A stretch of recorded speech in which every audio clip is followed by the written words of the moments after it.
guys, for today's video nga ay pumunta kami dito sa isang nagtrending na Shabu Shabu and Samgyupsal restaurant located sa Friendship, Angeles City, Pampanga. At ito nga guys, yung Wagyu Garden Hotpot. Nagtrending nga ito dahil dito nagdate ang sikat na vlogger na si Sir Gavin at ang kanyang girlfriend na si Ma'am Elma. Napakalapit nga lang nito sa amin, mga 5 to 10 minutes lang, kaya naman dito ko na rin niyaya si Ellie para mag-date after ng Valentine's Day. At syempre guys, bungad pa lang ay talagang maa-amaze na kayo sa ganda. Napakalinis din at napakaganda ng kanilang mga restroom. Ayan din yung kanilang powder and washroom. Napakaganda rin talaga. Napaka-aesthetic ng lugar na ito.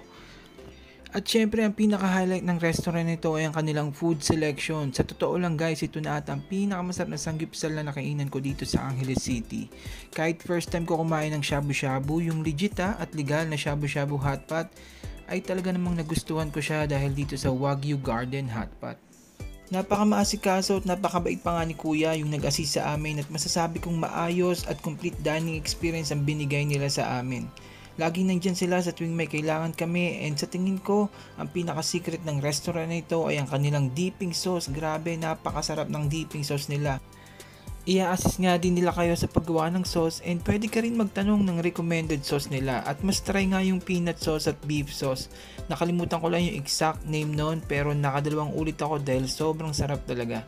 Masasabi kong sobrang sulit ang $799, unlimited na yung pork, beef, and shrimp hotpot. Meron na rin siyang kasamang samgyupsal plus 68 pesos para sa unlimited dipping sauce. Nakaka-amaze nga talaga ang experience dito dahil hindi ka na mamomroblema sa pagluluto dahil nandyan palagi si Kuya na nag-i-insist na siya ang magluto.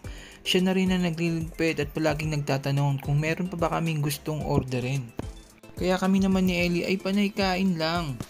Nakakatuwa nga dahil may live band pa sa harap namin. Ang dami din kumakain ng mga foreigners at may nakikijamming pang mga Pinoy at Korean sa banda. Kung gusto mong ma-amaze ang iyong kadate, dito mo sila dalhin kasi para kang nasa fine dining restaurant dahil sa food and service na binibigay ng Wagyu Garden Restaurant. Kaya naman 10 out of 10 ang rate nila para sa akin.